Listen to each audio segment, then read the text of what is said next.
உங்கள் ஊர் உங்கள் குரல் பகுதியை பார்க்கலாம்.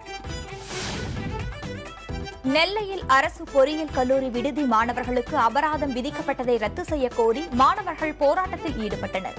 வகுப்புகளை புறக்கணித்து கல்லூரி நுழைவுவாயில் முன்கூடிய மாணவர்கள் ஆர்ப்பாட்டத்தில் ஈடுபட்டனர். விடுதியில் உள்ள சூரிய மின்தகடு சேதமடைந்ததற்காக 600க்கும் அதிகமான மாணவர்களுக்கு தலா 2000 ரூபாய் அபராதம் விதிக்கப்பட்டதாகவும், பராமரிப்புக்காக மாதந்தோறும் 50 ரூபாய் அனைத்து மாணவர்களிடமும் வசூலிப்பதாகவும் போராட்டத்தில் ஈடுபட்ட மாணவர்கள் குற்றம் சாட்டினர். இதையடுத்து கோரிக்கைகளை பரிசீலிப்பதாக கல்லூரி நிர்வாகம் கூறியதை அடுத்து போராட்டத்தை மாணவர்கள் கைவிட்டனர்.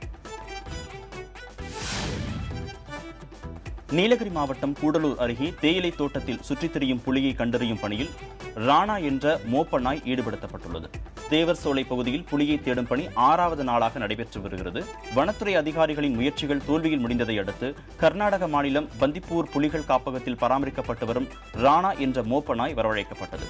தொழிலாளி கொல்லப்பட்ட தேயிலை தோட்டத்தில் புலியை தேடும் பணியில் மோப்ப நாய் ஈடுபட்டு வருகிறது. வனத்துறை அதிரடி படையினரும் தொடர்ந்து தேடும் பணியில் ஈடுபட்டு வருகின்றனர். பெரம்பலூர் அருகே உள்ள அம்மாபாளையத்தில் கடந்த 20 நாட்களுக்கு மேலாக குடிநீர் வழங்கவில்லை என கூறி பொதுமக்கள் காலி குடங்களுடன் சாலை மறியலில் ஈடுபட்டனர். மேலும் அவர்கள் ஊராட்சி மன்ற அலுவலகத்திற்கும் பூட்டு போட்டனர். அம்மாபாளையம் ஊராட்சியில் உள்ள பாரிவேந்தர் நகரில் 100க்கும் மேற்பட்ட குடும்பங்கள் வசித்து வருவதாகவும், குடிநீர் இன்றி பல நாட்களாக தவித்து வருவதாகவும் போராட்டத்தில் ஈடுபட்டவர்கள் கூறினர். மறியல் காரணமாக பெரம்பலூர் துறையூர் சாலையில் போக்குவரத்து பாதிக்கப்பட்டது.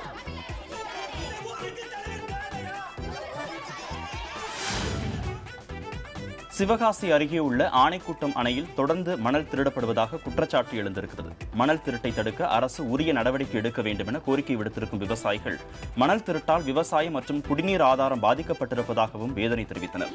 இதுகுறித்து பலமுறை மாவட்ட ஆட்சியர் மற்றும் பொதுப்பணித்துறை அதிகாரியிடம் புகார் அளித்தும் எந்தவித நடவடிக்கையும் இல்லை என விவசாயிகள் குற்றம் சாட்டுகின்றனர்.